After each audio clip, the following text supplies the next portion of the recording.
Barbecue റിബ്സാണ് നമ്മളിന്ന് ചെയ്തെടുക്കുന്നത് കേട്ടോ. അപ്പോൾ ഇത് വളരെ സിമ്പിളായിട്ട് അന്ന് നല്ല ജ്യൂസി ആയിട്ടുള്ള റിബിൻ്റെ ഒരു പ്രിപ്പറേഷനാണ്. ഇതിൻ്റെ കൂടെ നമ്മൾ പൊട്ടറ്റോ വെഡ്ജസും ഒരു സ്റ്റീംഡ് കോണും കൂടി നമ്മൾ സെർവ് ചെയ്യേണ്ടത്. പോർക്ക് റിബ്സ് നമ്മൾ ഇത് പോർക്കിൻ്റെ സ്പെയർ റിബാണ്. അപ്പോൾ അത് നമ്മൾ മാരിനേറ്റ് ചെയ്യുന്നത് തലേദിവസം തന്നെ നമ്മളൊരു ഡ്രൈ റബ്ബ് ചെയ്ത് കൊടുക്കണം കേട്ടോ. എന്നാലാണ് ആ ഫ്ലേവേഴ്സൊക്കെ നല്ലോണം ആ മീറ്റിലേക്ക് പിടിച്ചിട്ട് നെക്സ്റ്റ് ഡേ ആയിരിക്കും നമ്മൾ ബേക്ക് ചെയ്തെടുക്കണം. അത് നമ്മൾ ഡ്രൈ റബ്ബ് ചെയ്യാനുള്ള മിക്സ് നമുക്ക് റെഡിയാക്കാം കേട്ടോ. ഇനി റബ്ബിലേക്ക് 2 table spoon brown sugar add ചെയ്യാം. 1 ടേബിൾ സ്പൂൺ പെപ്രിക്ക ഇല്ലെങ്കിൽ കാശ്മീരി ചില്ലി പൗഡർ, 1 ടീസ്പൂൺ വീതം ഒനിയൻ പൗഡർ, ഗാർലിക് പൗഡർ, സാധാരണ ചില്ലി പൗഡർ, കുരുമുളകും ചേർത്ത് കൊടുക്കണം കേട്ടോ. ഇത് നന്നായിട്ടൊന്ന് മിക്സ് ചെയ്ത് കൊടുക്കുക. അപ്പോൾ നമ്മൾ ഇനി ചെയ്യാൻ പോകുന്നത് ഈ റിബിൻ്റെ ഇത് പോർക്കിൻ്റെ സ്പെയർ റിബാണ്. ഇവിടെ നമ്മൾ ആദ്യം ചെയ്യേണ്ടത് നമുക്കിങ്ങനെ എക്സ്ട്രാ ആയിട്ടുള്ള ഫാറ്റ് മീറ്റ് ഇല്ലേ, അവിടെ ഇവിടെയൊക്കെ എക്സ്ട്രാ ആയിട്ടുള്ള മീറ്റ് ഇവിടെയാണ് ആദ്യത്തെ സ്പെയർ ബോൺ വരുന്നത്. ഈ ബോണിൻ്റെ ഇവിടെയുള്ള ഈ മീറ്റ് നമ്മൾ മാറ്റാം. എക്സ്ട്രാ ആയിട്ട് വന്നൊരു ഫ്ലാപ്പ് പോലെ വന്നേക്കണ മീറ്റില്ല, ഇത് നമുക്ക് കട്ട് ചെയ്ത് മാറ്റണം കേട്ടോ. ആദ്യം ജസ്റ്റ് ഇങ്ങനത്തെ ഒരു ക്വിക്ക് ക്ലീനപ്പ് നമുക്ക് കളയേണ്ട. ഇത് വേറെ വല്ല നമുക്ക് കുക്കിങ്ങിൻ്റെ സമയത്ത് നമുക്ക് യൂസ് ചെയ്യാം കേട്ടോ. ഈ സൈഡ് മീറ്റ് ഉണ്ട്, ഇവിടെ ബാക്കിൽ കണ്ടില്ല ഒരു വൈറ്റ് ആയിട്ടുള്ള പോർഷൻ. ഈ വൈറ്റ് ഇത് നമുക്ക് വലിച്ച് കളയണം, എന്നാലാണ് നമ്മൾ റബ്ബ് ചെയ്ത് ആ സ്പൈസസ് ഒക്കെ ചേർക്കുമ്പോൾ സ്പൈസസ് ഒക്കെ അകത്ത് കയറുള്ളൂ. അപ്പോൾ നമുക്ക് അതാട്ടോ ചെയ്യണേ. ഇങ്ങനെ ഒരു സ്കിൻ എടുത്തിട്ടേ ഒരു വിരലേക്ക് ഇതിൻ്റെ അകത്തേക്ക് ഇങ്ങനെ കയറ്റി ചെയ്യുക. എന്നിട്ട് ഇത് വലിച്ചങ്ങ് എടുക്കുക. ഇത് വലിക്ക് ഇത്തിരി ശക്തി വേണം.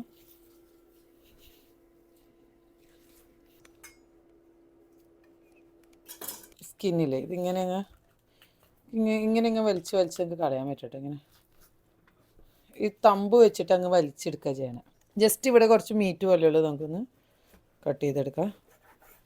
2 സൈഡിലും ഈ മസ്റ്റാർഡ് ഒന്ന് തേച്ച് കൊടുക്കാം കേട്ടോ. അധികം വേണ്ട കേട്ടോ. ഒരു ഉണ്ടാക്കി വെച്ച മിക്സ് ഉണ്ടല്ലോ, അത് നന്നായിട്ടൊന്ന് ഇട്ട് കൊടുക്കാം. ജസ്റ്റ് ഒന്ന് റബ്ബ് ചെയ്ത് കൊടുക്കാം കേട്ടോ.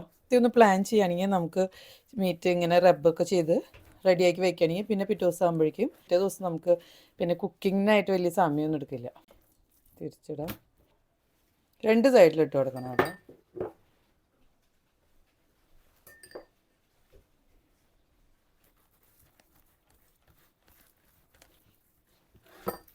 എല്ലാ സ്ഥലത്തും ഇനിയിപ്പോൾ ഇങ്ങനെ ഈ ഒരു ഇങ്ങനെയൊക്കെയല്ലേ ഇവിടെയൊക്കെ നമുക്കൊന്ന് മാരിനേറ്റ് ചെയ്ത് കൊടുക്കണം കേട്ടോ. ഒരു സോൾട്ടാട്ടോ ഞാൻ ഇട്ട് കൊടുക്കണം. 1/2 ടീസ്പൂൺ വീതം സോൾട്ട് നമ്മൾ 2 സൈഡിലും ഒന്ന് സ്പ്രെഡ് ചെയ്ത് കൊടുക്കുക. ഇനി ഇത് ബേക്ക് ചെയ്യുമ്പോൾ ജ്യൂസസ് പുറത്തേക്ക് പോവാത്ത പോലെ വേണം നമ്മൾ അലുമിനിയം ഫോയിൽ റാപ്പ് ചെയ്തെടുക്കാൻ. അത് കഴിഞ്ഞിട്ട് നമ്മളിനി ഓവർനൈറ്റ് നമ്മൾ ഒന്ന് മാരിനേറ്റ് ചെയ്യാൻ വേണ്ടിയിട്ട് ഫ്രിഡ്ജിൽ വെക്കുക ചെയ്യണം കേട്ടോ. ഇന്നലെ മാരിനേറ്റ് ചെയ്തിട്ട് ഫ്രിഡ്ജിൽ വെച്ചതാട്ടോ. ഇനി ഞാനിത് ബേക്ക് ചെയ്യാൻ പോവാണ്. ഒരു 275 ഡിഗ്രി ഫാരൻഹീറ്റിൽ 3 hours ഞാനിത് ബേക്ക് ചെയ്യാൻ പോണേ. ഇപ്പോൾ പോർക്ക് ഓൾറെഡി ഓവനിൽ ബേക്ക് ചെയ്യാൻ തുടങ്ങിയിട്ട് ഒരു 2.5 മണിക്കൂർ ആയിട്ടുണ്ട് കേട്ടോ. ഇനി ഒരു അരമണിക്കൂറും കൂടി ബേക്ക് ചെയ്യാൻ വെക്കണം. ഈ പോർക്ക് റിബിൻ്റെ കൂടെ ആ മീറ്റിൻ്റെ ആ ടേസ്റ്റ് ഒന്ന് മീറ്റിൻ്റെ ആ ഒരു ഫാറ്റൊക്കെ ഒന്ന് കട്ട് ചെയ്ത് വരാൻ വേണ്ടിയിട്ട് ഞാൻ കുറച്ച് കോൺ ഞാൻ സ്റ്റീം ചെയ്ത് വെക്കുന്നുണ്ട്. ഒപ്പം തന്നെ നമ്മൾ കുറച്ച് പൊട്ടാറ്റോ വെഡ്ജസും കൂടി റെഡിയാക്കണം. വേറെ ഒന്നുമില്ല, സാധാരണ നമ്മൾ ഇത് സ്വീറ്റ് കോൺ ആണ്. അപ്പം ഞാൻ സ്വീറ്റ് കോൺ ജസ്റ്റ് ഒന്ന് സ്വീറ്റ് കോണിൻ്റെ 2 സൈഡിൽ നിന്ന് കട്ട് ചെയ്തിട്ട് ഒരു 10 minutes ഒന്ന് സ്റ്റീം ചെയ്തെടുക്കാം. ഞാനിവിടെ പൊട്ടറ്റോ വെഡ്ജസ് പോലെ ഇങ്ങനെ കട്ട് ചെയ്തിട്ട് ഒരു 30 minutes ഇച്ചിരി തണുത്ത വെള്ളത്തിലിട്ട് വെച്ചേക്കാം കേട്ടോ. അപ്പോൾ എന്തെങ്കിലും സ്റ്റാർച്ചൊക്കെ ഉണ്ടെങ്കിൽ അതൊക്കെ ഒന്ന് മാറ്റാനും അപ്പോഴാണ് നമ്മൾ ഫ്രൈ ചെയ്യുമ്പോൾ നല്ലൊരു ക്രിസ്പി ആയിട്ട് ഔട്ട് സൈഡ് കിട്ടാൻ വേണ്ടി ഇങ്ങനെ ചെയ്യണം. ഇതിൽ കിച്ചൺ ടവൽ നന്നായിട്ടൊന്ന് ഡ്രൈ ചെയ്തെടുക്കുക ചെയ്യണേ. ഇത് നമ്മൾ ഭയങ്കര ലൈറ്റായിട്ടൊരു മാരിനേഷനാണ് ഞാനിവിടെ കൊടുക്കണേ. 1 ടീസ്പൂൺ നമുക്ക് ഒലീവ് ഓയിൽ ഒഴിച്ച് കൊടുക്കാം. 1 ടീസ്പൂൺ വീതം ഗാർലിക് പൗഡർ, ഒനിയൻ പൗഡർ, പിന്നെ ഇത്തിരി ചില്ലി പൗഡർ അല്ലെങ്കിൽ പെപ്പറിക്ക ഇട്ട് കൊടുക്കുക. 1/2 ടീസ്പൂൺ വീതം സോൾട്ടും പെപ്പറും കൂടി ചേർത്ത് കൊടുത്ത് നന്നായിട്ടൊന്ന് മിക്സ് ചെയ്ത് വെക്കുക. എയർ ഫ്രയർ ഞാനിവിടെ ഓൾറെഡി ഒരു 400 ഡിഗ്രി ഫാരൻഹീറ്റിൽ പ്രീ ഹീറ്റ് ചെയ്തിട്ടുണ്ട്. അത് പ്രീ ഹീറ്റായി കഴിയുമ്പോൾ ഒരു 15 to 20 minutes നമുക്ക് ഈ വെഡ്ജസ് ഒന്ന് എയർ ഫ്രൈ ചെയ്തെടുക്കാം. 1/2 കപ്പ് ബാർബിക്യൂ സോസും 1/2 കപ്പ് കെച്ചപ്പും പിന്നെ ഒരു ടീസ്പൂൺ മസ്റ്റാർഡ് സോസും കൂടി ഞാൻ മിക്സ് ചെയ്ത് വെച്ചേക്കാം കേട്ടോ. ഇപ്പോൾ ഒരു 3 hours ഞാൻ കംപ്ലീറ്റ്ലി ബേക്ക് ചെയ്തെടുത്തിട്ടുണ്ട്.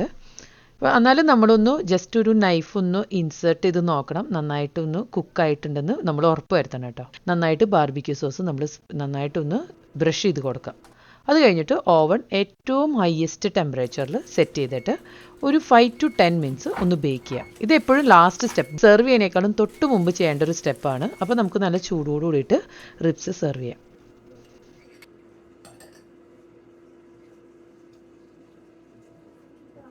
ഇത് സ്റ്റോറിൽ നിന്ന് മേടിച്ച ബാർബിക്യൂ സോസിന്റെ കൂടെയാണ് കെച്ചപ്പ് മിക്സ് ചെയ്തേക്കണേ. ഇപ്പൊ ബാർബിക്യൂ സോസ് മാത്രമായിട്ട് ഡയറക്റ്റ് നമ്മൾ സ്റ്റോർ ബോട്ട് ബാർബിക്യൂ സോസ് മേടിക്കുമ്പോൾ എനിക്കത് ഭയങ്കര സ്വീറ്റ് ആയിട്ട് തോന്നും.